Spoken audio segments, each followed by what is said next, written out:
Presents. And we open up our meetings with our land acknowledgement statement. So let me read that. We openly recognize the Lenni Lenape tribe as the original inhabitants of eastern Pennsylvania on their traditional territory called Lenapehoking. During the colonial era and early federal period, many were removed west and north, but some also remain among the continuing historical tribal communities of the region. The Nanticoke Lenni Lenape Tribal Nation, the Ramapo Lenape Nation, and the Powhatan Lenape Nation, the Nanticoke of Millsboro, Delaware, and the Lenape of Cheswold, Delaware. We acknowledge the Lenape people as the indigenous stewards of their homelands, and we do hereby commit to actively supporting our Lenape siblings in whatever way we are able. And now I'd like to ask Barbara if she can light our chalice for us. If I can.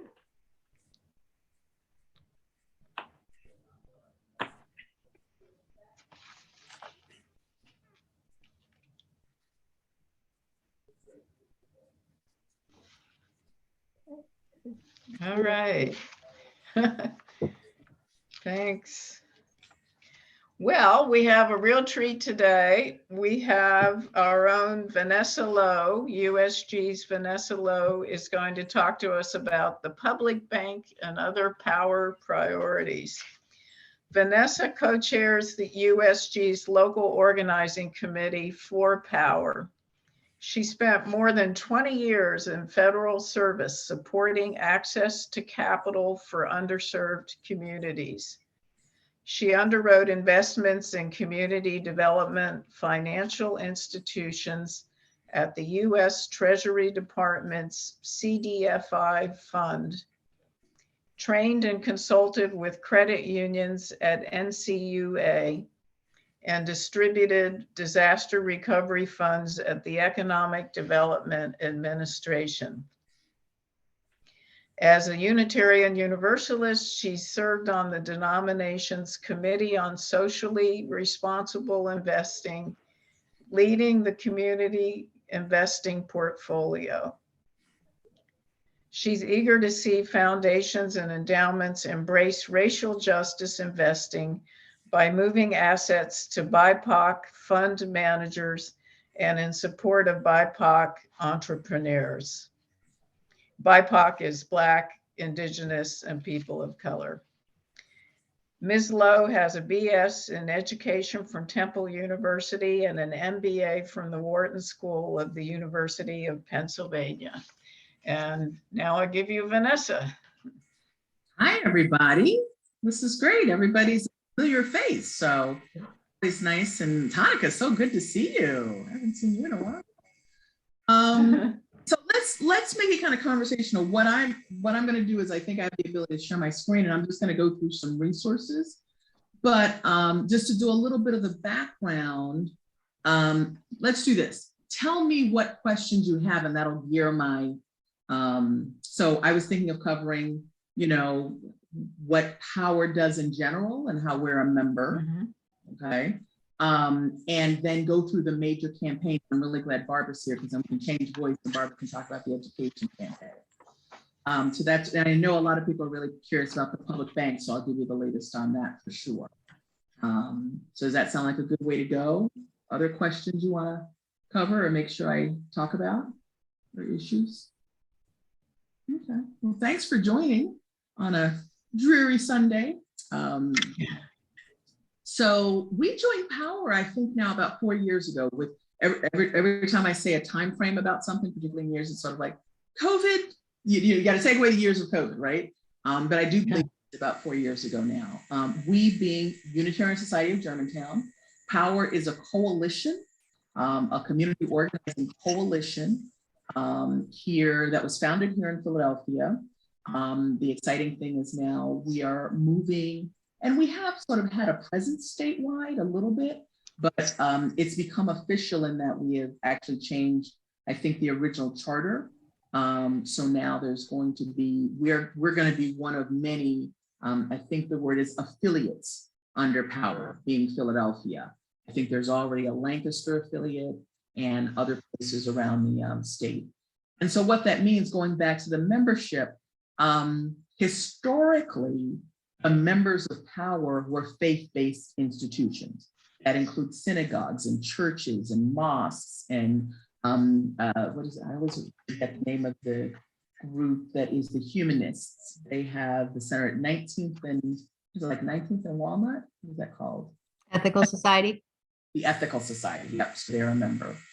But yeah, we have over 100 faith-based institutions here in the Philadelphia region, and on a path to get many more statewide.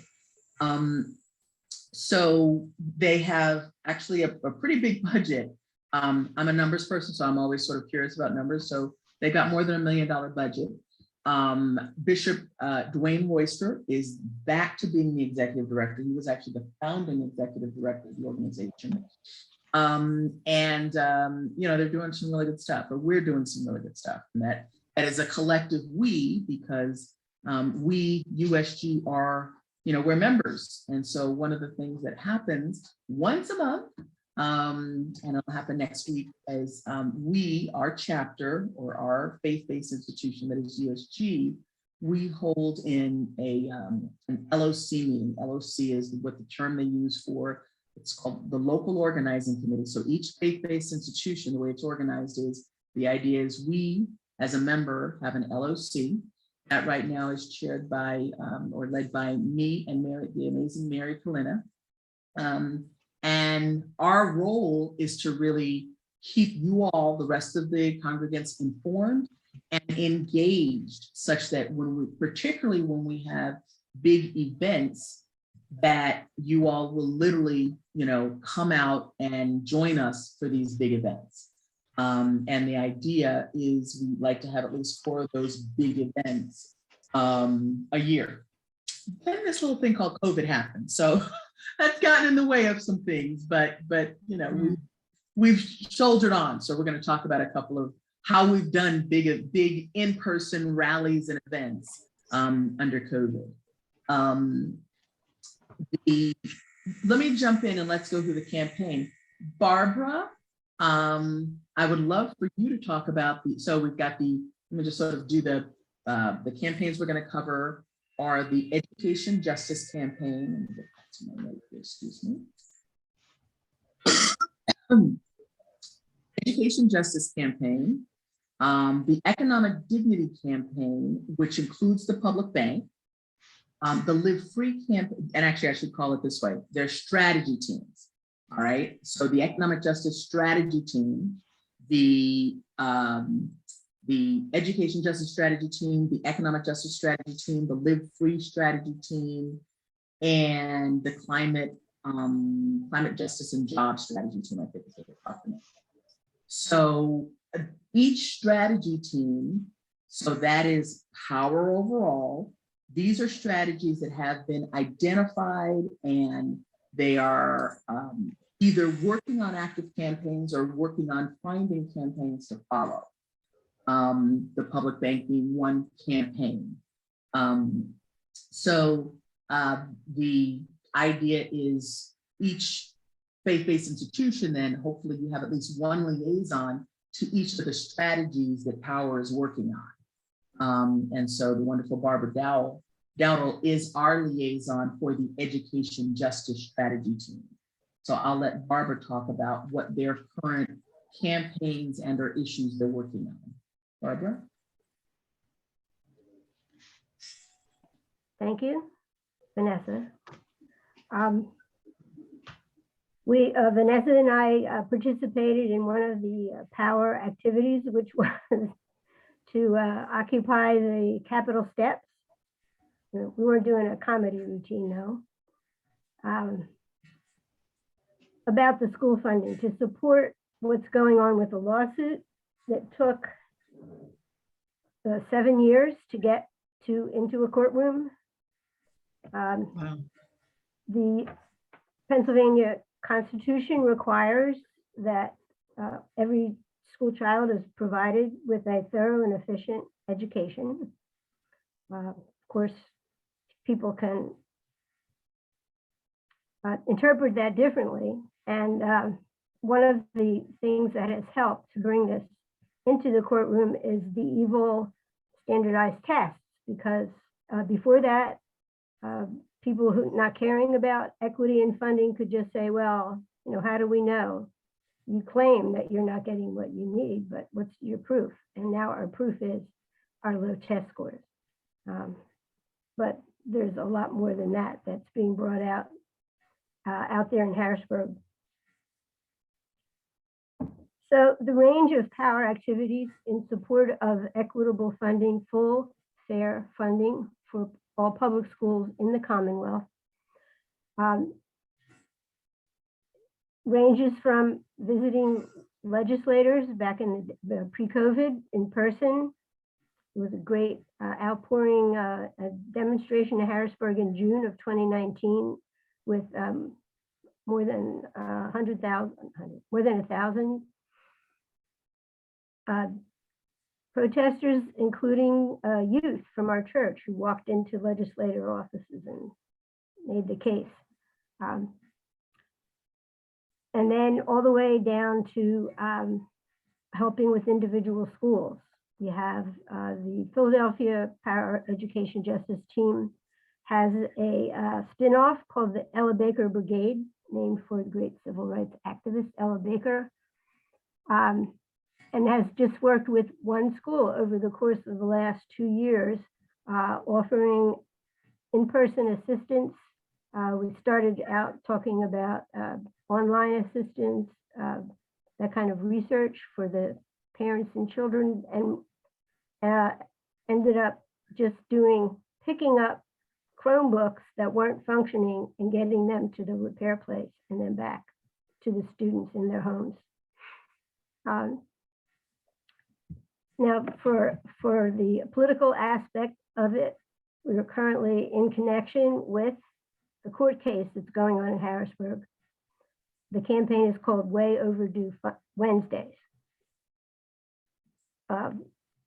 The research that was done by David Masinkas of Germantown Jewish Center actually clearly demonstrated that the underfunding of schools in Pennsylvania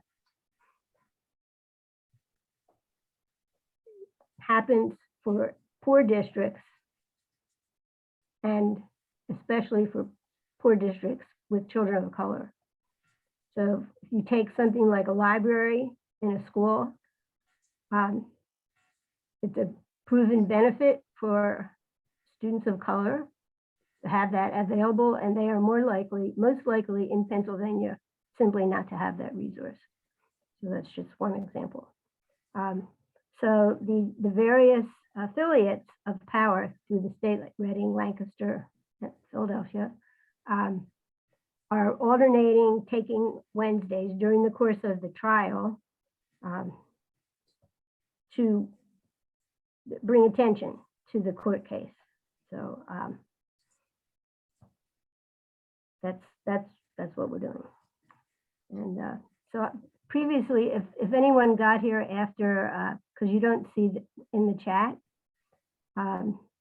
if the things that were there before you got here, so I'll put that in again. There's a link, funderschoolspa.org, where you can just go to the website, and during the course of the trial, it resumed,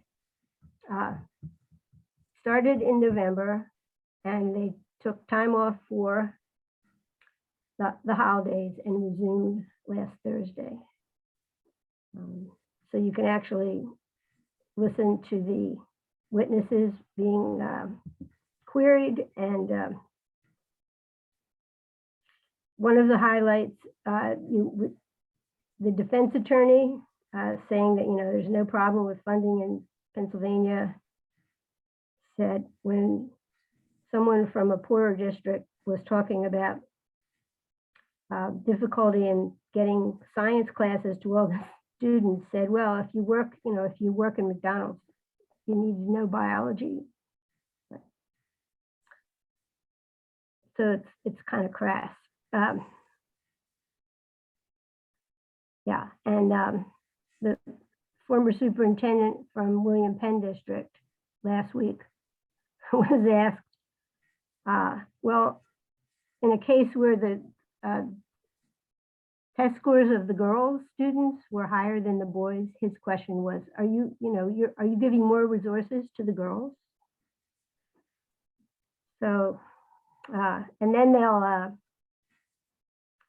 go through a list of places that graduating seniors said they were want to go to, like who wants to go to a 4-year, who wants to go to a 2-year, who wants to go in the military, and then claiming that because students said those were the things they wanted to do, that proved the district was providing everything that was needed for them to actually do those things.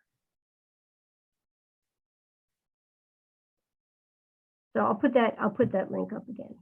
And Thank you.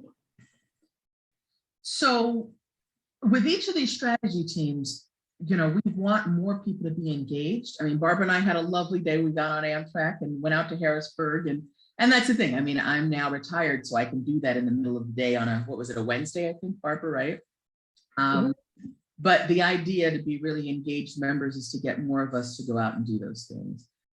They're really inspiring. So that day in particular, it was the opening of the trial, I think, that day.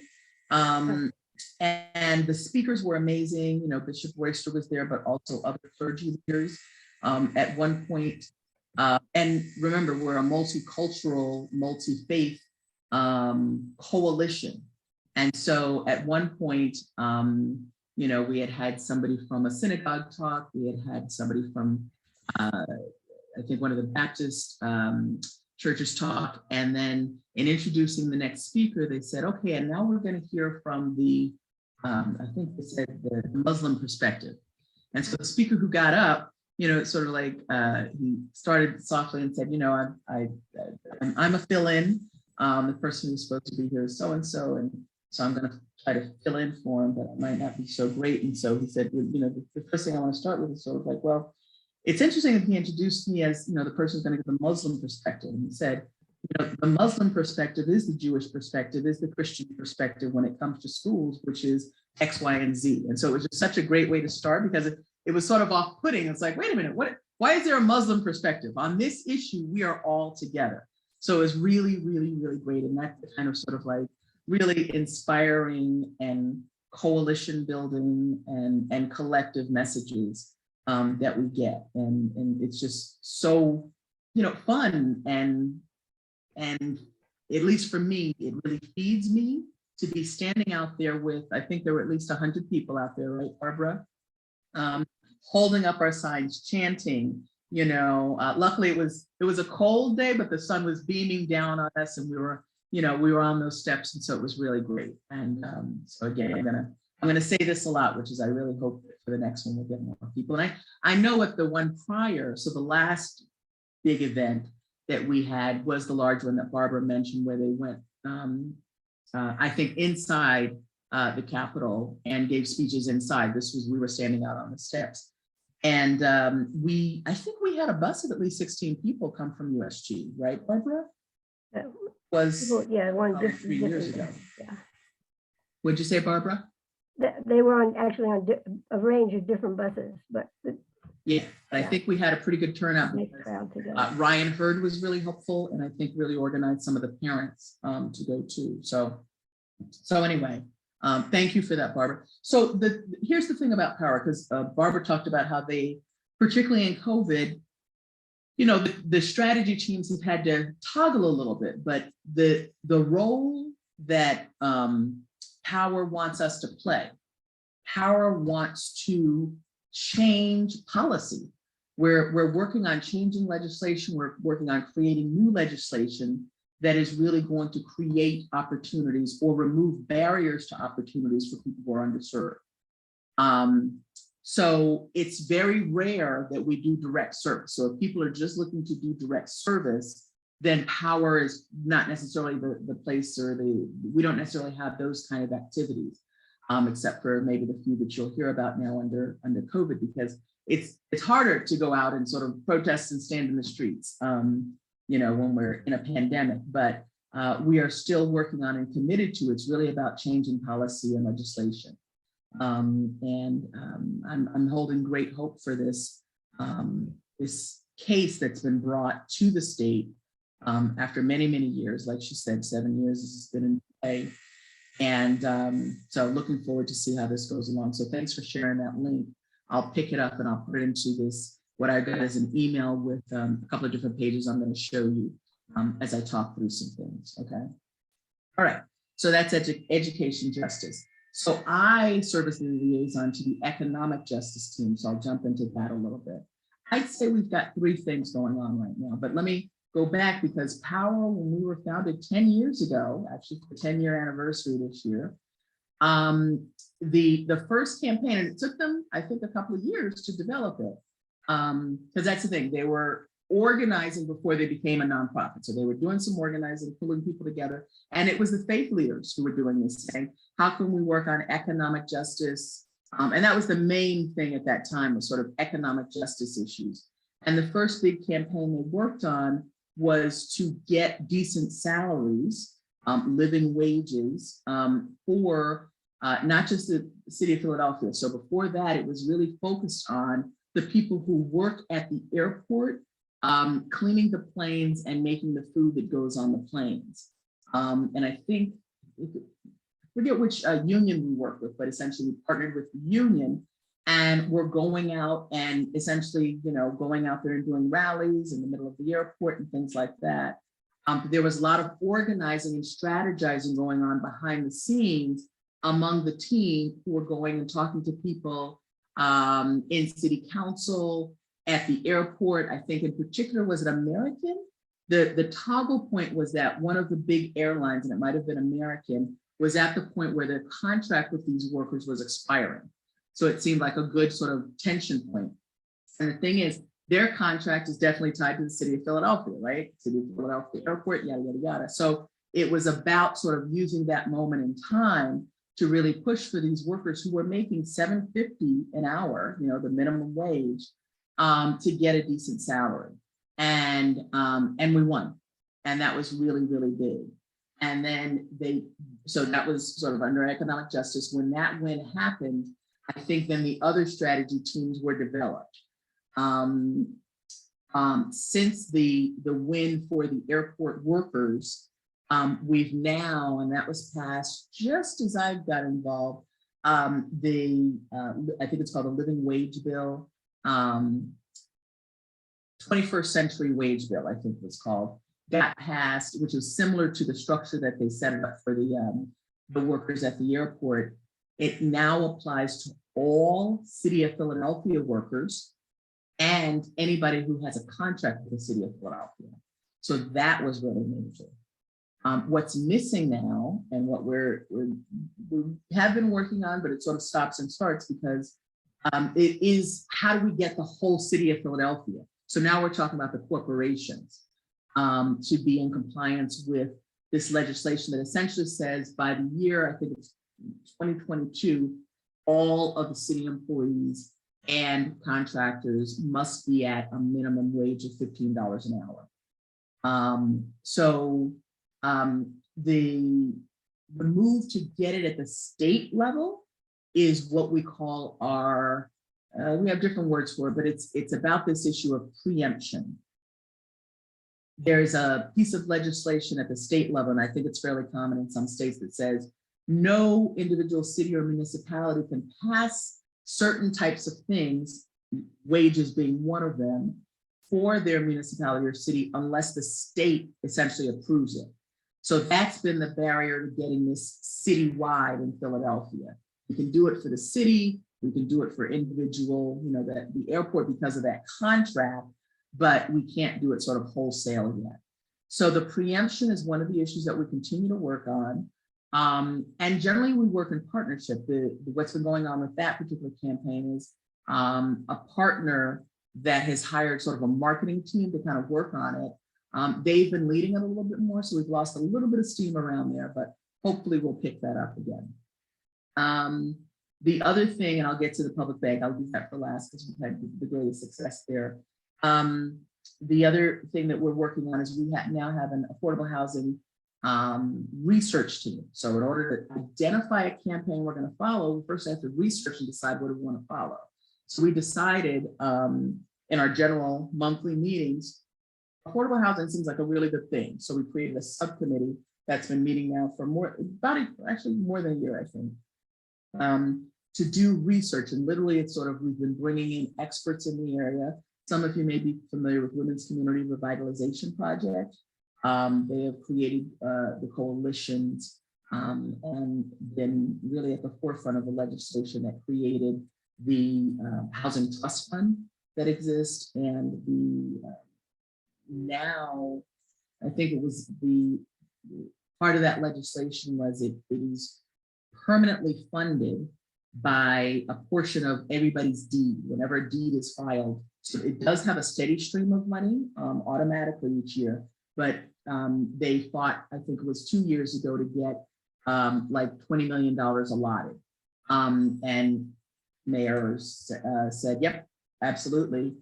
And then again, COVID hit. And so she tried to write it out of the budget. Of course, he's trying to find money everywhere.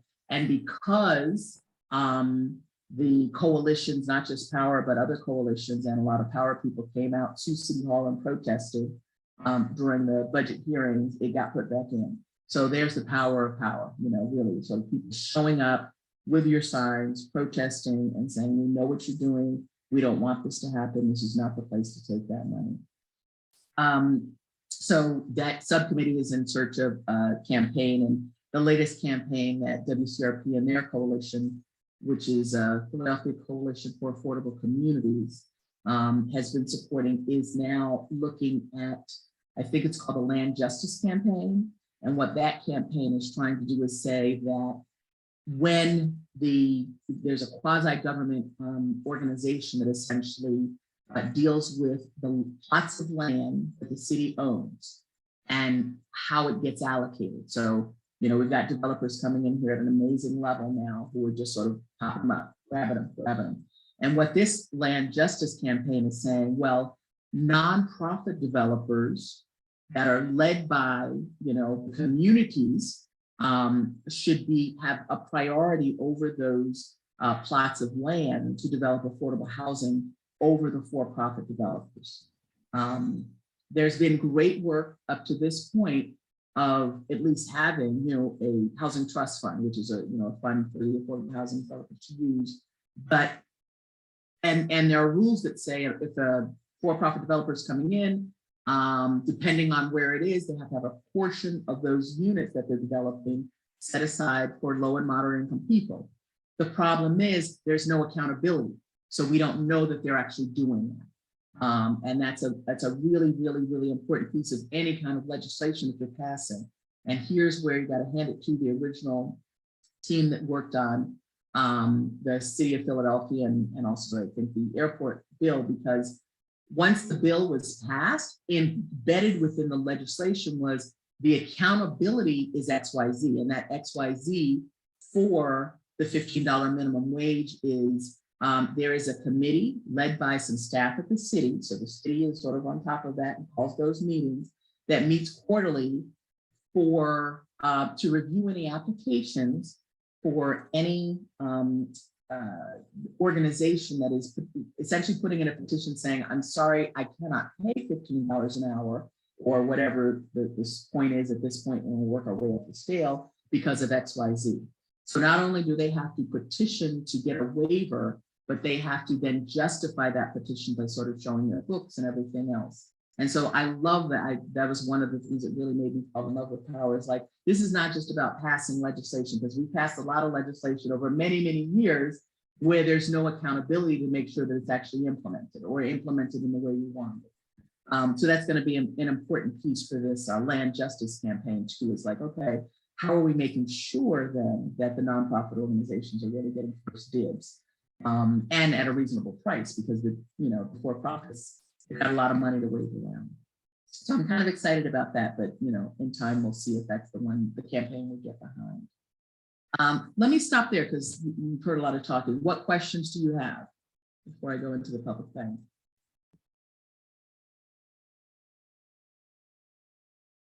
Raise your hand if you're listening. It's like Zoom is so hard because it's sort of like, what's anybody else there? It's not a question, but I think that's incredibly great work about the wages. Really wonderful. Thank you. I'm glad you. Thank you for speaking up there, please. All right, the public bank. Wait, I had a question. Yes. About the Housing Trust Fund. Can you just describe that a little more and what the purpose is and what your thoughts are on it? Yeah, so it's a great idea. It's essentially a set-aside fund to make sure that there is money to fund affordable housing, because and affordable housing is often multi-unit buildings, right? Or at least like in what WCRP, and the reason WCRP is so unique, Women's Community Revitalization Project, is not only do they do affordable housing, but they do deep affordable housing. The rules, and I don't want to get too technical, but the affordable housing by definition has a lot of different definitions, but here in Philadelphia, the way they define affordable, unfortunately, is not just for Philadelphia, but it groups us in with some of those outside suburbs, such that the sort of affordability level assumes a $90,000 a year income. Whereas if you just looked at the city of Philadelphia, I think it would be the median income would be about 26,000 because of the poverty level here. So that's part of the problem, is how affordability is defined. So what WCRP did, different from other affordable housing developers, it says they kind of took their own definition, and so they go even deeper into the poverty level to make housing affordable for people who are very, very low income. And they've done more than 30 projects and more than 300 units of affordable housing over there. I think now they've reached about 30 years old themselves. So the amazing contributor to affordable housing in the city of Philadelphia. The Affordable Housing Trust Fund was a campaign that said, well, part of the big issue that's been going on a long time, but we really see it now if you live in Germantown and certainly in Mount Airy, is that when the markets get hot again, developers come in, they're sweeping in, and they want to get that, the units that are available, and they're willing to throw a lot of money at it. So it gets more expensive. So that first step, or sort of early step of saying, we the nonprofit developers who are trying to do this, we need some funds and we need more help than is generally available. So we need a housing trust fund that will be a repository to hold money for us to get access and buy those plots of land. Now, here's where there's also, the housing trust fund is the pool of money. There's also I forget the name of the agency that sort of manages the units that the city owns, essentially the plots of land that the city owns. And so this new piece of legislation sort of comes in and sort of, addresses both things. The affordability of those units, like, okay, if you can say that we get priority, then you should accept it at a lower price. But also then it brings in, hey, now we can go to the housing trust fund, get, how much we need to buy this at a reasonable cost and create a more affordable housing.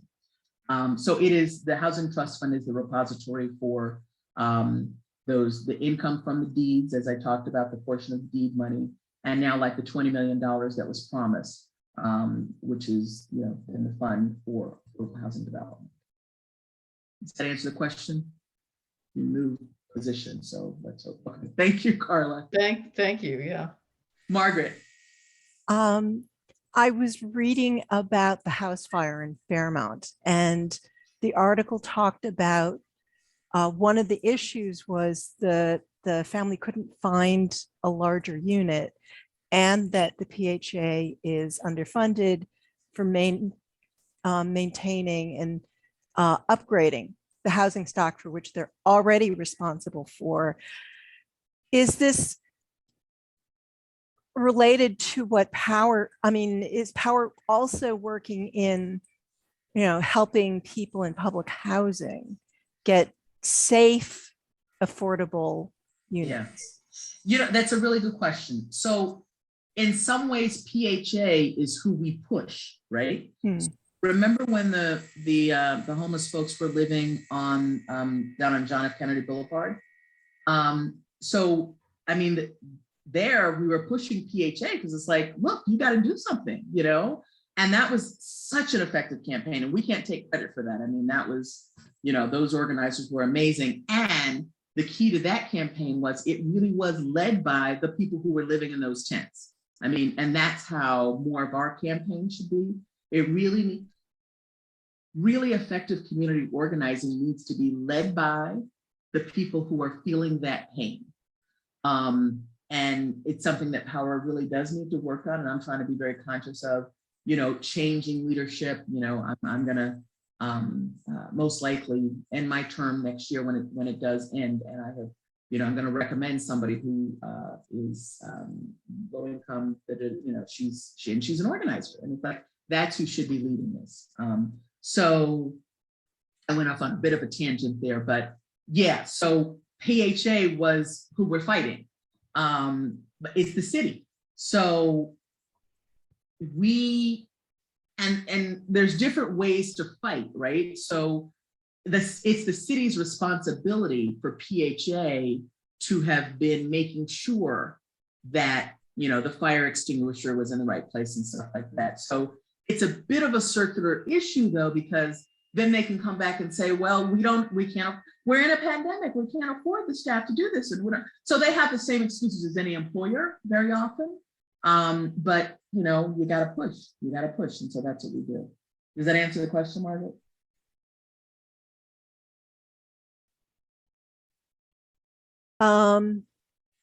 I just was trying to understand how what Power is doing is related to what I was reading about in the news. So yeah. Power is actively engaged in researching all of the issues related to affordable housing and deciding on what campaign we want to choose to support and really bring people out for. That was such a big win. So to go back to the people who were sleeping on JFK Boulevard, they pushed hard enough and they made it public enough, right? So this is now national news where you've got the place where everybody came out to see the Pope, and when we had our big celebration when our football team won the, whatever that game is, and now you've got homeless people living there. So the city's not going to like that, right? So they said, okay, we'll give you. In the end, I think they gave them 50 of the units that were unoccupied. And, again, now what's the accountability? How's that going? Have those 50 units? And I did see an article about that. And so it's still in progress. It's still in process, I should say. All right, so let's get the public bank, because wow, it's 2:41 already. So the public bank, back in 2012, Philadelphia hosted a national conference about public banking. And so public banking, I think I like to sort of tie it to, or at least the attention for it, tying it to way back when we were having sort of those Wall Street protests, the 99% movement, that really raised the issues a lot, because, that was when the economy was just in horrible shape. And so much was about how much banks were making off of these predatory loans. And so the 99% movement was saying, get your money out of Wall Street. It's just evil. It does evil things, and it really is predatory, particularly to low-income people, minorities, and other people who often who lack access to capital.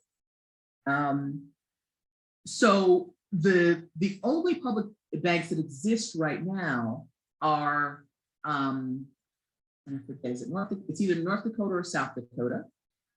North Dakota. North Dakota, thank you. Louise is in America Samoa. And America Samoa. Okay, I'm going to turn it to Louise to give a few points. Actually, go ahead, Louise, and tell them about your group that you're in, or your group that you were in, because it just finished. Well, the ongoing work is the Women's International League for Peace and Freedom has a committee which is Women, Money, and Democracy.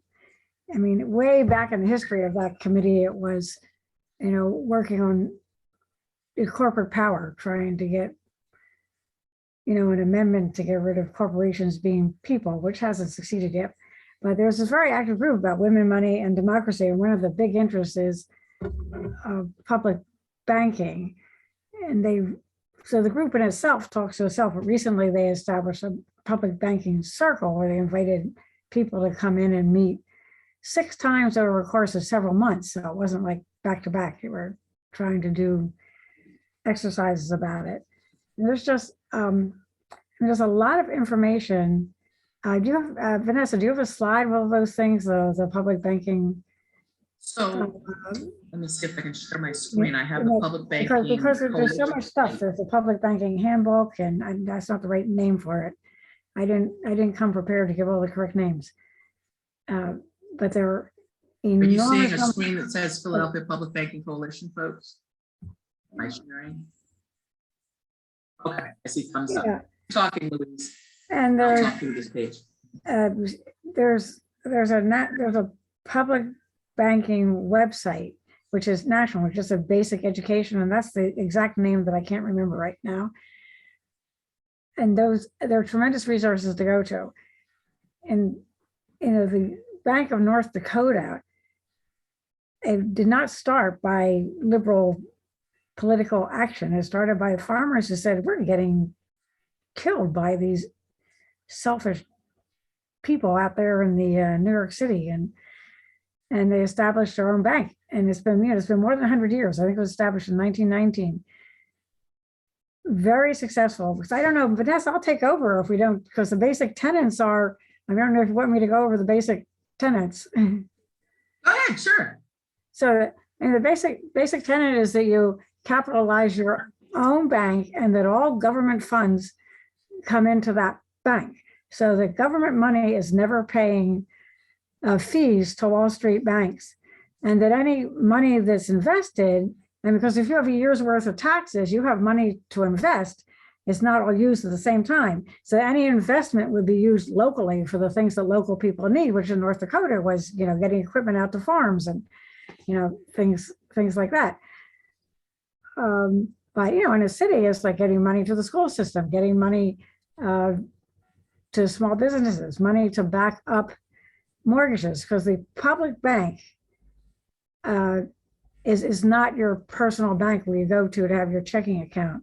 It's the capitalization, is the backup for other banks. So a public bank can give backup to a small bank or credit union to say, we will, maybe insurers isn't the right words, but back up your loans so that small banks can give loans to people that bigger banks would say were high risk. And the other thing that Wall Street banks don't like is that it costs the same amount of money to do a small loan as it does a big loan, and they'd rather do big loans, because a public bank would be, mandated to work on all loans and would be controlled. Well, Vanessa can go into the control, because I'm not as clear as Vanessa about how this bill in Philadelphia is being put up. The one state that has a state mandate to allow public banking is California. That was very active work over many, many years, a lot of public banking coalitions to have the state pass that.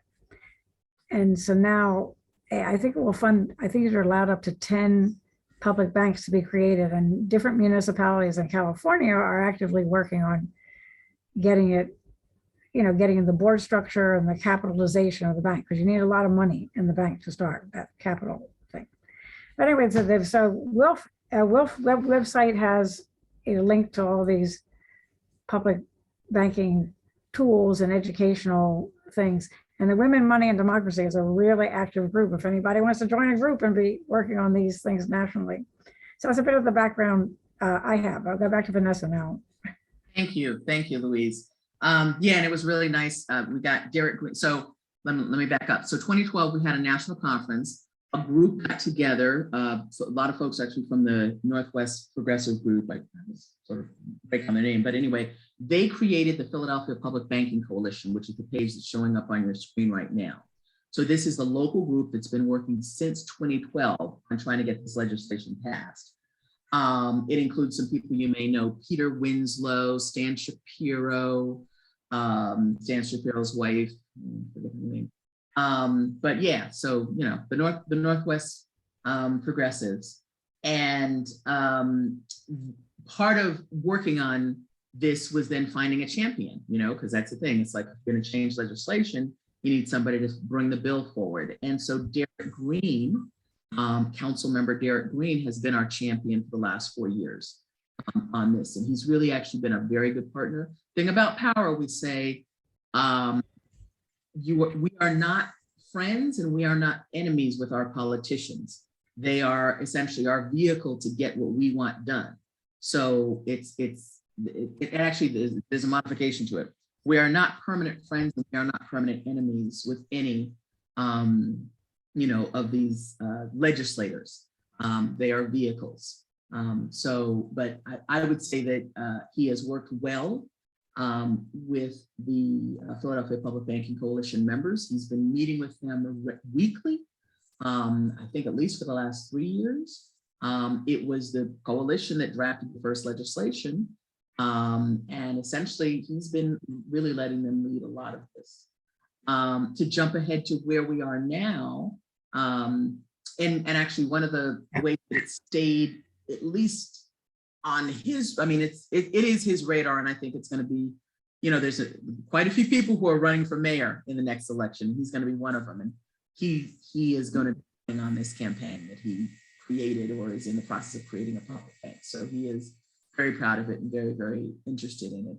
And his perspective and the way he's running on it is really that Black and brown entrepreneurs need more support. Now, I come from the community development finance industry, which is a whole network of financial institutions that were created and certified by the federal government under US Treasury to serve underserved communities. And so a lot of people, part of what's been the response to this as well, we already have CDFIs, and in some ways, yes, Philadelphia is a hub for these community development financial institutions, again, also known as CDFIs. But the fact is, there's still a great need, particularly among Black and brown entrepreneurs, because we don't even have the resources very often that the CDFIs are acquiring. Small businesses, the way most people start small businesses is, you got to start with your own money, because you're not going to immediately get a loan from a bank. And so being able to go to friends and family is not as common as it is with traditional, sort of white folks who are trying to start a business. They can go to their dad, they can go to their uncle, that kind of thing. So he's really running on that piece. And I think particularly in light of what has happened in the last 2 years, not just with COVID, but with the, as I call them, public executions of Black men, I think that was the right campaign to run on. So at this point, we have actually had a really, really, really great win. And let me go to the, try to pull up that article. Hold on 1 second. The problem with Zoom is it kind of takes over your screen a little bit. So let me go here.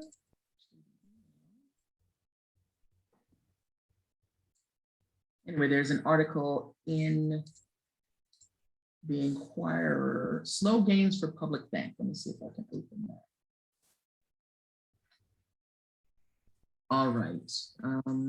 Now I think I'm gonna have to stop share because you're not seeing that yet. Start share again and then go to that screen. Actually, we did see it, and I don't know why, Vanessa, because oh, you did? We did, usually yeah. You don't. Okay, yeah. So this was in, I think it was Wednesday's article. I came across it. Sunday? Was it last Sunday? No, I found it on my Wednesday scroll, I think. So long ago of Council Greens, it got a boost in committee. So, and then it explains how it would work, and I'm going to try to summarize that. So essentially what happened, and maybe you might be right, because we have had a visioning summit, which was, what was that? Oh gosh, that was about a 3-hour day event on a beautiful, Saturday in the middle of summer. People could have been doing other things. And it was a summit that sort of summarized where we were in our process. It talked about what we've been doing monthly, I've been the moderator of a monthly Facebook Q&A with Derek Green to talk about the public bank. And each time we've had it, except for one where we just talked to him, it's been somebody representing a coalition or a group that really would work well and would need the public bank to help them. We've had a CFI, the one in West Philadelphia. He's Jim Burnett, who was my mentor, was there to talk with him. We had Emily Weiner, who started, was instrumental and worked with a coalition of people who started the South Philly Food Co-op.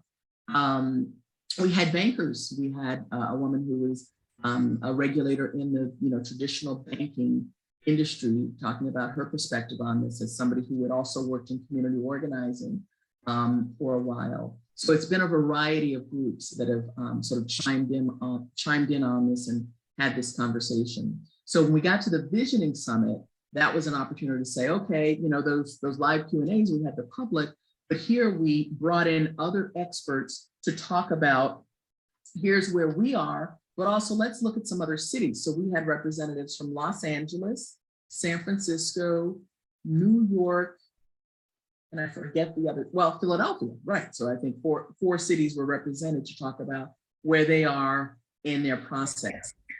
We also had a couple of experts talking about, sort of how the public bank idea is just one component of really trying to address the fact that we actually need to change our economy. And I know Louise and Will could probably talk about that. But our economy was built on, let me try to summarize. There's so much that's ugly about how our economy was built and the pieces that were put in place that by design, this is not by mistake that Black folks can't get loans, right? So it was set up in a way to exclude certain people. So that's why so much of money is, controlled by white males, because they set it up that way. And so much of what we need to look at is really sort of completely new systems of how our economy works. Let's look at cooperatives more. Let's really engage in cooperative economics. Why are all these cities sending billions of dollars? I think ours was like $5 billion a year, comes into this city that is highly African-American, highly impoverished. We're sending it to Wall Street for them to do things that keep us impoverished, So it's like, whoa, how do we stop these sort of systems that were set up a long time ago of like, oh, well, it's only these, big corporate banks that know how to do a bond for you. It's like, no, we've got experts all over now, So that's what the public bank movement is looking at. Let's stop sending our money to Wall Street. There's no need to do that anymore, especially for a large, city like Philadelphia that has a significant amount of assets. And let's use it for things that support Philadelphia. When we send our money to Wall Street, they are doing things that are contrary to our values. So that is not one of the big things I've been talking about here lately in my retirement, is really trying to push impact investing, which is the simple concept of like, whatever you're doing with your money, it should be consistent with your values. And so the values of the city of Philadelphia should be that we support all citizens, and particularly focus on really trying to help those who are particularly underserved and struggling. And that is not what Wall Street helps us to do. So anyway, so where we are right now is the piece of legislation that took a long time to develop, did get developed. It was actually passed initially in January of 2021.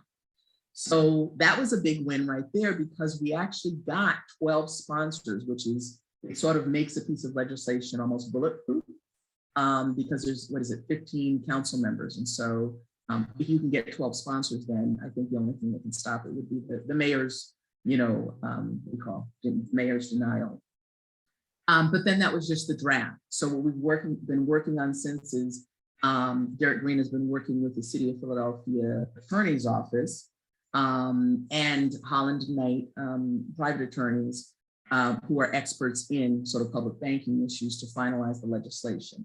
And a couple of sort of big issues came up that have led to a new version of the bill, such that we kind of had to start from scratch. But that went to the finance committee, the finance committee. We had a,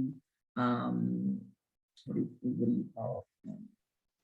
Not a town hall, but an actual, it was a finance committee meeting where people got to talk in support of and against this piece of legislation, this revised piece of legislation. I believe I was one of anywhere between 12 and 14 people who testified on behalf of the idea and the legislation. When the meeting started, or our coalition, Philadelphia Public Banking Coalition, we were like, okay, so going into this now, into this finance committee meeting that was going to be so critical, there were 3 council people who were on the finance committee who were still on the edge. And at that public hearing, that's what it was, it ended up with a unanimous approval. So it was shocking because, we were so nervous and didn't think that we'd get it, but it got passed. And this was just a couple of weeks ago. And so while this title of this article is a little negative, it's really about sort of how this is pretty amazing progress. So the status right now is, let me go to some key points. I think we talked enough about what a public bank is. So the issue is right now, one of the big issues, interestingly enough, was you can't call something a BANK unless it has a charter from a bank regulator. So what has been created is something called the Philadelphia Public Finance Authority, a city-controlled quasi-governmental entity that could issue letters of credit and guarantees to these businesses. Really what we would do is we would issue those to CDFIs, community development financial institutions, and other community banks that already have good relationships with small businesses. Again, he's really trying to focus on small businesses, particularly black and brown ones. So this entity that now is being created, we could start to already support that. Then further down the road, the city and the finance authority could work together to create a third entity that could directly receive and manage our taxes and revenue. So that piece then we can work our way to, because that has been done before. And the reason they needed a second entity is because one of the really important issues with the public bank that we are trying to create is we want it to be community led and controlled, not subject to who's mayor, who's on city council. So the structure of the board was really important. And so this sort of other entity, the entity that's being created right now is still going to be sort of essentially city controlled, but this entity is allowed then to create, just like we have other, like I think the Energy Authority, for example, that's created a separate entity that is more public, the community controls it as opposed to the city. So that's what's going to happen down the line. So actually, here's a little shout out for those who are interested. So the corporate board is being developed now. I believe that's a 14-member board. So if anybody's interested, you should apply for that. I'm going to send a link. When I send this email, Carla, if you could just forward it to everybody, because it'll have a link to the invite for the corporate board. At the same time, we, the coalition, is really looking for, okay, who's going to be on the board of the thing that's really going to be the community controlling entity that's going to then more define public bank piece, the furtherance of the public bank piece, I should say. Let's see. Yeah, so that was a really big win. And does it guarantee that this legislation is going to be passed? No, but it's the fact that there's so many people who are on the finance committee. It's essentially most of the city council. And the 3 people who were on the edge covered it, and it was unanimous. We're thinking it's going to go through. So again, we're back to, sure, the mayor could veto it, but I don't think he would. But we got to see. So at this point, right, January's here. So it has been read into the record. My understanding is that's a formal piece of something that needs to happen when you have a new piece of legislation. I think it was read into the record in late December before they went on break. And I think Derek Green is intending to put it out toward full council for a final vote in January. when they're, because I don't think they've started meeting yet, but I think that's his plan. Let me stop there because that was a lot about the public bank, and I know some people have some questions. I'm going to unshare my, let's see if I can stop share just for a minute here. Any questions about the public bank? Have you guys been, did anybody zoom into either the finance committee meeting or our vision summit? I think Louise I did. was in the Vision Summit, yeah. So here's what's exciting. It's been a little bit of a competition, and a friendly competition between us and I think San Francisco, right, Louise, who's pretty close. I don't know who's closer, San Francisco or Los Angeles. Of course, they would compete with each other because that's a long-standing. Right. Probably But it three. looks like Philadelphia is going to be the first major. Yeah. A difference is that we don't have the state mandate. And they would, we're going around the lack of state mandate by having this financial authority. But, knowing Pennsylvania, the state's probably going to come up with, I don't know, it's just been discussed. I mean, it seems to me the state will come up with an objection and sue the city, and we might get bogged down and spending a lot of time, fighting with Harrisburg about being able to go ahead with it. Do you know whether the legality? I haven't heard enough that as a barrier. I have not heard that as a barrier. Yeah. No. So it's not a full-fledged public bank. You have to go through this maneuvering of having a finance authority because the state doesn't pass legislation to permit a public bank. And I think it's just a big worry to me because we know the politics of our state. And I grew up in Philadelphia, and when I was a teenager, I thought this was a great city and a great state, and the degree to which things are so reactionary now is just, it's just shocking compared to the vision with which I grew up. I hear you. This is a tangent we could go on.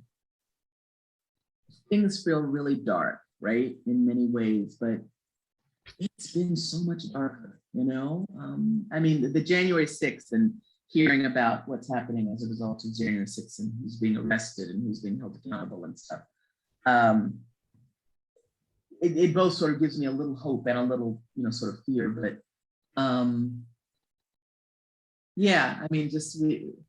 the progress that we've made, and I think the way we have made it, we're still following the same formula, which is we make progress and then there's resistance, right?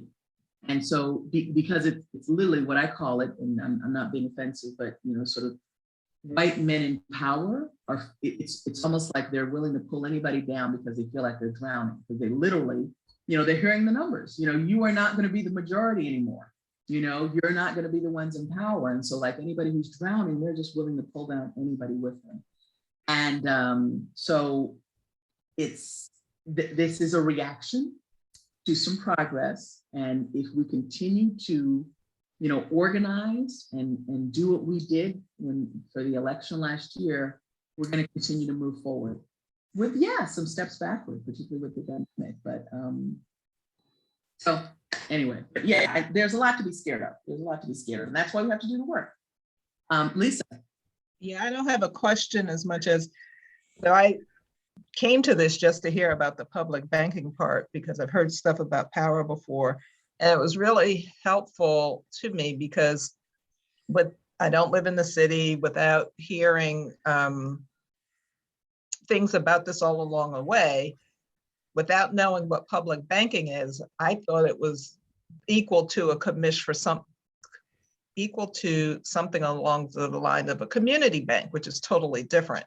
Right. So my suggestion is to be able for Power and or you communicating within USG, everyone who's trying to advocate for this, to have little information nuggets that go out that explain things, as they say, fifth grader level, but level different from not level as much as to have short enough snippets that people will read it. Because if you give me a dense 3-page article, I probably won't read all of it. but so that we know why it's important, to know it's not the same as community banking, to know that it gives resources back to the city as opposed to corporations. I mean, just those few sound bites would definitely, I think, engage a lot more people to pay attention. And those of us who aren't in the city, where the city's trying, has the first control over this, will be better positions to be advocates. Got it. Thank you for that. Yep. Where And would we put that? February. I'm sorry, Louise, what did you say? Where would that go? When you say put out these information, in what part of USG structure would we be putting out these bits of information? Well, it can be on the news, in the newsletter, it could be on someplace on the website, but in terms of wherever Power puts out messages, because then you're reaching a broad group of people across all kinds of groups. But I just think to have some shorter, a paragraph or two, Yep. monthly, quarterly, whatever updates, whatever's appropriate. Because for people to get that initial understanding, then they can pay attention to the deep stuff. But Yeah. for some of us, it just glazed over, like, oh, I don't know what that is. Yeah, we've been using the social justice newsletter and also the the regular. We've been sending stuff to Carol for the regular updates. Yeah, we try to keep it short. So, but no, it is very, very important for people to understand. We're not creating a new bank that you are going to walk into and open an account. No, it's about the city creating a structure such that it can support the city better. With all the resources that it gets from all of the citizens of the city in both real estate and income taxes and other resources. Did you have something else, Louise? Yeah, it's called the Public Banking Toolkit, the educational piece that Wilf used, and I think you can get that. I think you can just type that in. I'm not totally sure, but that, even snippets of that. I mean, we've met in that public banking circle. There was homework, and you did different parts of that, different weeks, and we could put in the link to that and suggest doing bits of it, not all at once. Yep, exactly. At least I think I could raise something, like you said, as an introductory thing about the fact that it's explaining that it's not a community bank, that it's the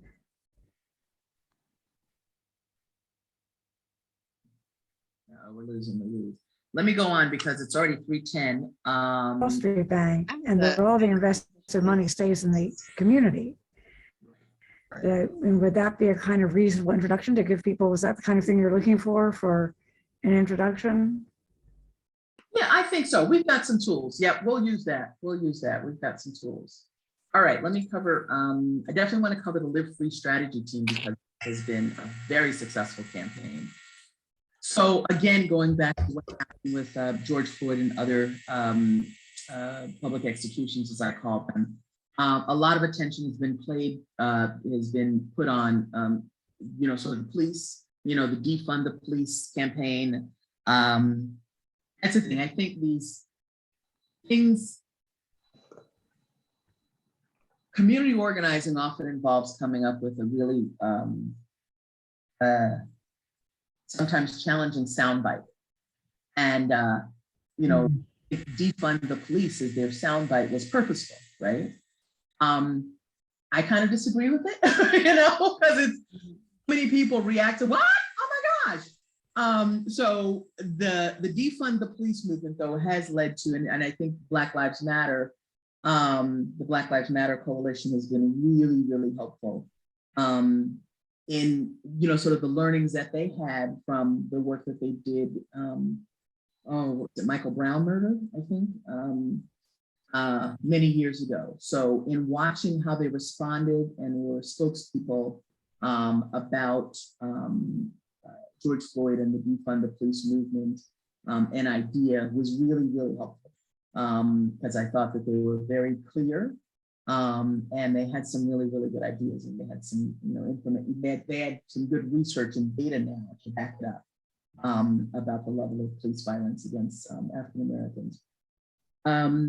So Philadelphia is one of many cities that really started looking at, well, how are police held accountable for, when stuff happens?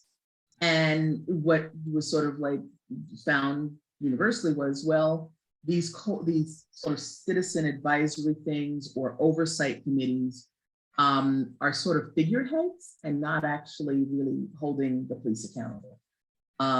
Many, much data now has been put out there about how, these policemen who have been suspended, they had been reprimanded, they had, like cases filed against them. They just move to a different city or a different location and get their jobs again, or they stay in the same police district because, they had a really good sort of, FOP, essentially the union for the police representative. And so they kind of are sort of like the wolf looking after the hens almost. So I don't know if I got that analogy right, but it really wasn't true community oversight. And the Live Free campaign has done an excellent job at really raising that issue and working with, I'm actually not sure who their advocate is. I don't know if it's one particular council person. They have been working with the mayor's office, I think, in general, and what our office deals with the police department to almost not gain control over, but have significant influence, including drafting the legislation for what is now the new Police Oversight Commission. Let me try to share my screen again because there's an article. And again, I'll have this link here.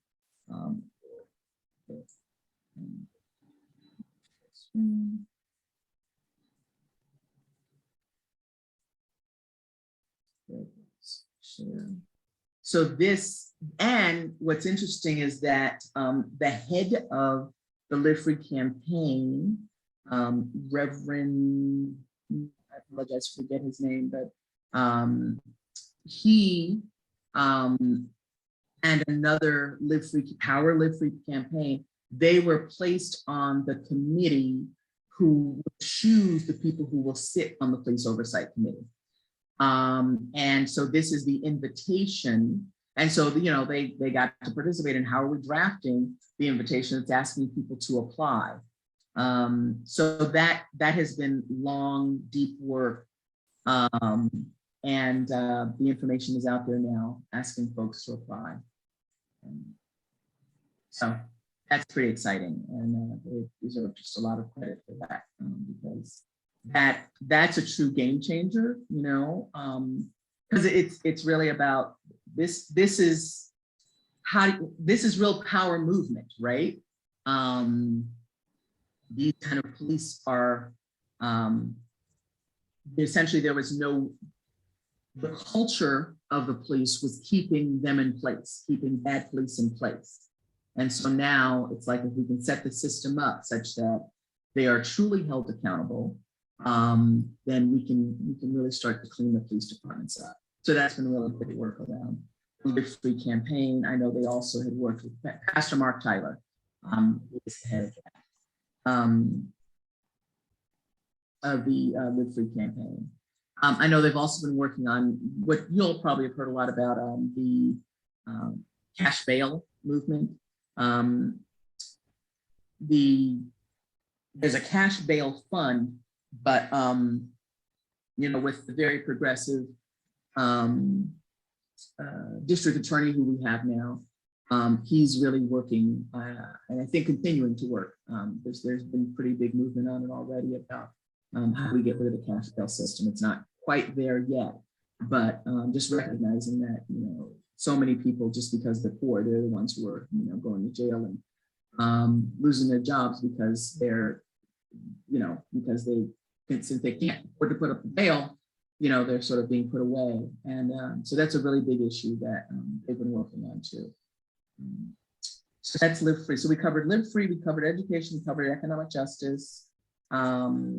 Yeah, and the last one, sorry for being having a screen that's moving around a lot. Let me open it. One I'm not as familiar with, I'll be honest, but I copied what I do know about it here.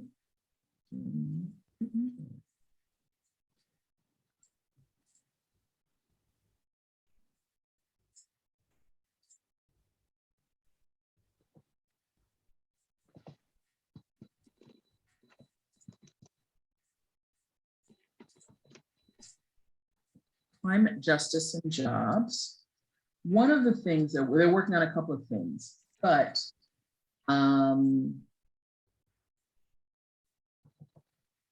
climate justice and jobs, they were doing a day of action to push the state legislators to listen to the Pennsylvania voters who overwhelmingly support something, the Regional Greenhouse Gas Initiative. So this was, I think, back in November this came out. It's a multi-state cap and invest program that'll lower the carbon emissions from power plants while producing an estimated $300 million in revenue to be invested in communities for a just transition. And there's a link there to watch the short video about it. Governor Wolf. I don't think we're looking at what you're looking at, Vanessa. Oh, sorry. Okay, sorry. Go back to stop share and then restart share. Yeah, it's sort of random when it shows the right thing. It is. I don't understand it.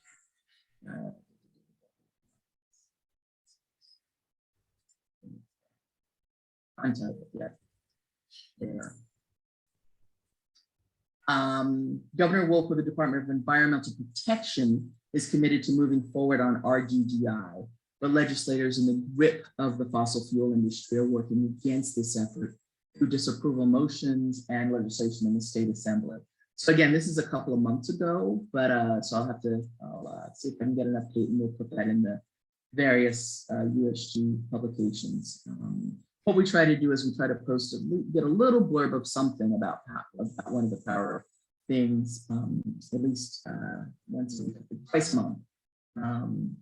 Power is organizing and fighting for equity measures to be included in RGGI and for investment to go to environmental justice communities that are predominantly low-income, Black, Brown, and Indigenous. It's important for our legislators to hear their constituents' voices in strong support of RGGI and of equity features in its practice. Right now, we need all voices. So they had a, yeah, that was back in October. They had a rally. The other thing I know they're working on, and if somebody else knows more about it, speak up, because I think I know it wrong. There is a, let me stop sharing places. There's a treatment plant. Is it a water treatment plant? Some sort of a treatment plant that's in a low-income Black neighborhood. And they have been working with other coalitions around, I think, you know, kind of like the education campaign. These lawsuits take a lot of time to get to actually getting into court. But I think there's an active campaign that is using the civil rights law, particularly as it relates to the EPA. So I think it's, the EPA standards and the civil rights law to say that this treatment plant needs to be either turned over to that community and some other components, essentially, to address the fact that you put toxic chemicals and other issues. Again, sorry, I can't articulate it more, into a Black and brown neighborhood. So that's an active campaign that, again, some of these things take a long time, because I know that there's probably one of the public interest law firms is leading the case, but it's not part in court yet, I don't think. So that's that. Now, the other piece that Power does work on is voter engagement and elections. The thing is, that's a little different than the other campaigns. The other campaigns, we meet monthly, you know, these are public meetings, anybody can attend, and we then, you know, sort of get people engaged to come out and do an action to raise the awareness. Like we did for, okay, so this is now 3 years ago. Remember, you know, how USG is such a major MLK Day activity, you know, sort of coordinator.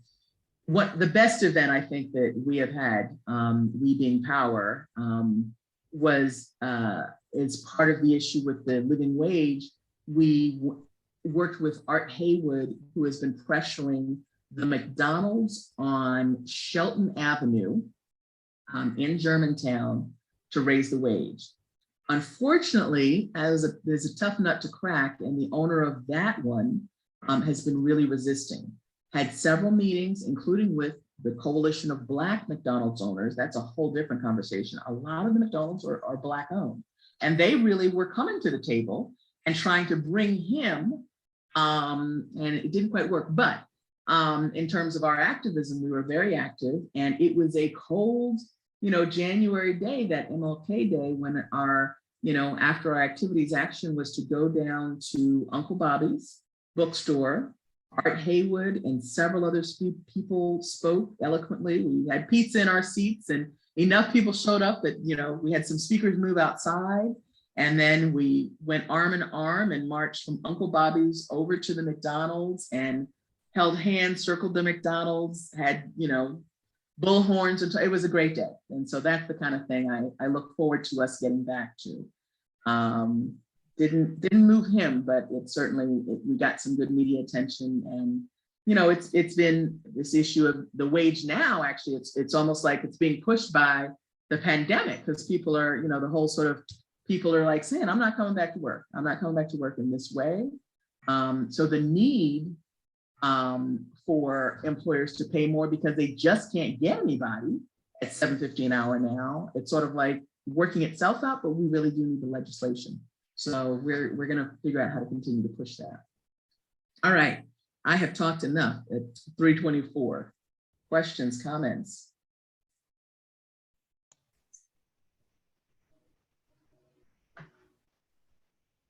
I have a question. Deb? You might have covered this, but I missed it. Is power involved at all at the state level with regards to the public bank and their resistance among the legislators? So again, I'm not familiar with resistance. I think the issue of why we can't use the word bank, it's just sort of banking legislation. So I'm not sure if it's unique to the state of Pennsylvania. Oh. So I don't know about, so Deborah, tell us what you've heard about the state resisting the city of Philadelphia creating a public bank, because I'm not familiar with that. No, I think I brought up that question. I was worried about what legal challenges, the state might give. As far as I know, there was no effort at all trying to get the state to create a public banking legislation. That in Philadelphia, I think Derek Green and others realized you could go ahead on your own, because a battle to get a state mandate passed would probably be years. That would probably be a 10 or 15 year fight with a, really probably pretty vicious. I mean, it was a long time in California, which has a lot of people who supported getting it, but of course there was always resistance from the Wall Street Bank when it came up for a referendum. So yes, I believe that Derek Green and group just figured out how Philadelphia could do it on its own without getting the state public banking law. Yep. I mean, again, and I like you say, I mean, I think just so those were some of the early thought processes, probably not long after when we had the big national conference here in 2012, because when you look at this, our state legislature, and you look at the state of Pennsylvania, trying to run on Black and brown businesses need support, that wouldn't fly. You know what I'm saying? So that it's like you needed a place and a person and a constituency of people who would benefit from this that was more aligned with that mission. So I think in Pennsylvania, I'm not sure any state is ready for that, though I know some are working at the state level.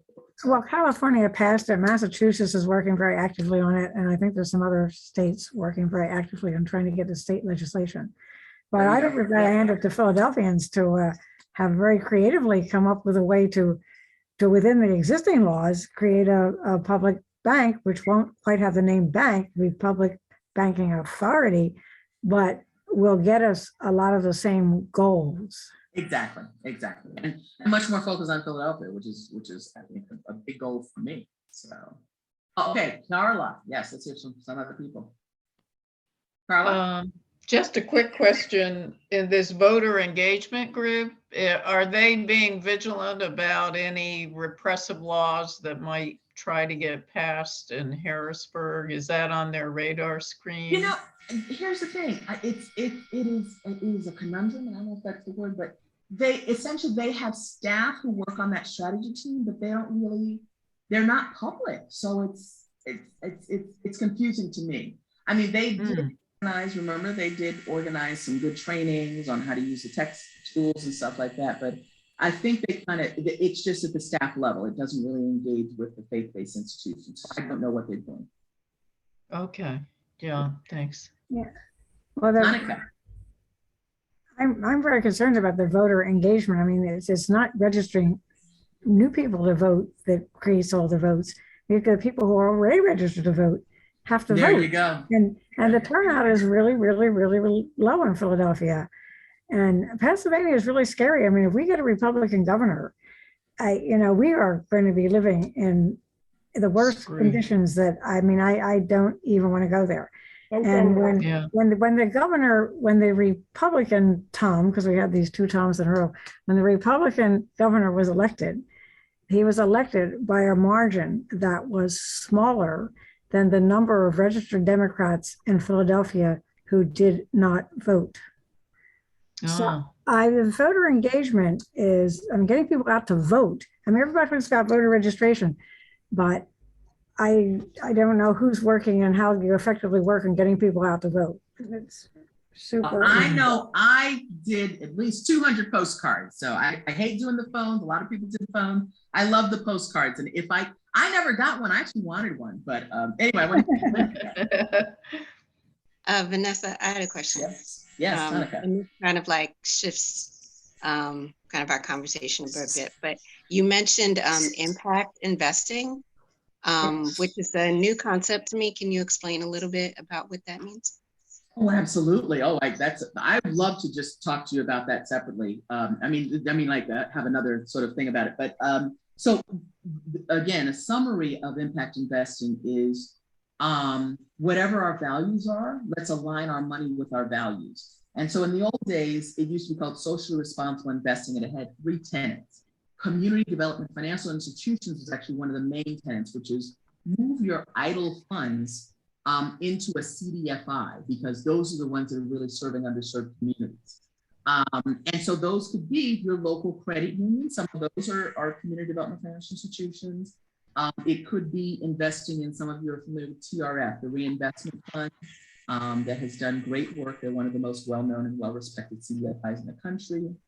And they have Philadelphia. They're based in Philadelphia, but because they now work in Jersey, Maryland, they have a Philadelphia fund that says, if you make a loan to us, I'm with the foundation's made $75,000 in 3 different tranches, 25, 25, and 25 that are sort of rollover. So it's like a CD, and you get a little bit of money back these days, more than what you get at your bank. So that's one component, is do community investing. The other is screening your portfolio. And the final is shareholder engagement. So when people think of portfolio screening, it often thinks of screening out things. So that can be sort of similar to the very effective campaign that was what happened in South Africa, right? We started pulling our money out of South Africa and saying, we're not going to support corporations that are operating in South Africa.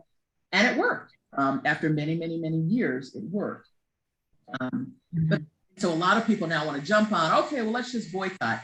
No, that's not the first thing you want to go to. So shareholder engagement is really acknowledging and saying, it's much more effective to work with those corporations if they're bad actors and help them to be better actors. And so it's a strategy of, and it works again well when you can say, you've got representatives of this many funds representing X millions of dollars who are invested in you.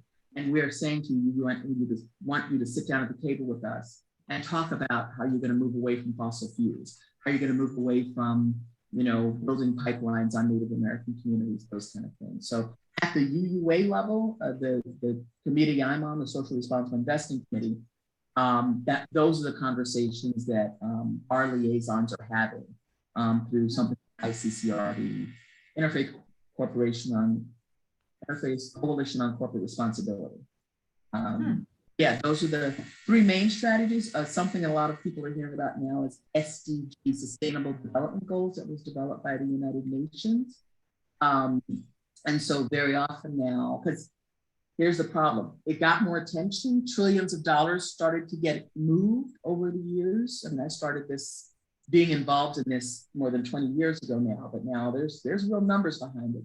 The problem is there's a little bit of sort of everybody all of these funds jumping on the bandwagon, so there's a little bit of greenwashing. We've got a green fund, so you kind of got to dig in and really see it. If you go to some of the original money management firms that were founded on impact investing, then you're doing well. But I mean, I love Vanguard, right? So but Vanguard they were excellent in moving us towards reducing the fees for managing our money, but they're not experts in socially responsible investing. They're trying to be now. They're trying to get more staff on, but I would be wary of them and other sort of big well-knowns, because I think there's a little bit of just sort of jumping on a bandwagon. But these are great conversations to ask your money managers, if you have a money manager, if you, or even your tax person, so what do you think of this social responsible investing? I say to them, I really want to be more aligned, my portfolio to be more aligned with my values. What can I do? I will say, and this is, it's a little bit of, just, I'm so excited about it, but one of the things, so I've been in this movement in some way, form, or fashion through my work, or, the UUA stuff I've been doing for more than 20 years. But I did not come from wealth. I came from, sort of working class. Mother was a social worker, father was a correction officer. So, I didn't necessarily have major inheritances or anything. So any wealth that I've developed has been in my retirement account. I retired last year, so I was able to not just talk to other people about it, but I invested in, and not a recommendation, just sharing with you because I'm so excited about it, something called Portfolio, which is one of the few women-led and created venture capital funds. All of their funds have an impact component. They've got about 13 funds now. They are also, one of those funds is the only venture capital fund that exists, which is shocking, that is led by an all women of color team. It is called Rising America Fund. And it's the founders in that fund. So venture capital is like, you're looking, Shark Tank, right? Everybody familiar with Shark Tank? So you're looking for, entrepreneurs who have a great business and you're gonna make a lot of money once they sell. So they only look at founders who are BIPOC and or LGBTQI. And I told you that it is managed by, so the people who are making the decisions about which funds go into their portfolio are all women of color. And what's cool about becoming a member or investor, and that's what I did. I finally was like, okay, I can invest my own money because now I get access to it because I retired. Is I get to, the investors get to sit in on those pitch calls. So that's been really interesting and definitely a fun piece of my retirement. What was the name of the fund again? It's called the Rising America Fund. Rising. Go to Portfolio, so it's Portfolio, not Portfolio, or not portfolio.com, portfolio.com, and you can see all their funds. They have some that are focused on food and agriculture. And they have a femtech fund, which is really interesting. The femtech movement is looking at issues of what products are being created to deal with the menstrual cycle, what is it? When you go through menopause, really interesting new stuff coming out on the market there. It's like, wow. That's the thing. How often do men think about that? So we really needed women entrepreneurs and scientists to start really looking at how can we make these pieces of our lives a little better. Wow. Thank you so much for sharing that, Vanessa. Thank you. Absolutely, yeah. Yeah. Well, I think our Zoom is probably gonna run out soon, but no. No, Zooms don't run out, but I don't know if No. anybody's scheduled right after us. Any other questions for Vanessa?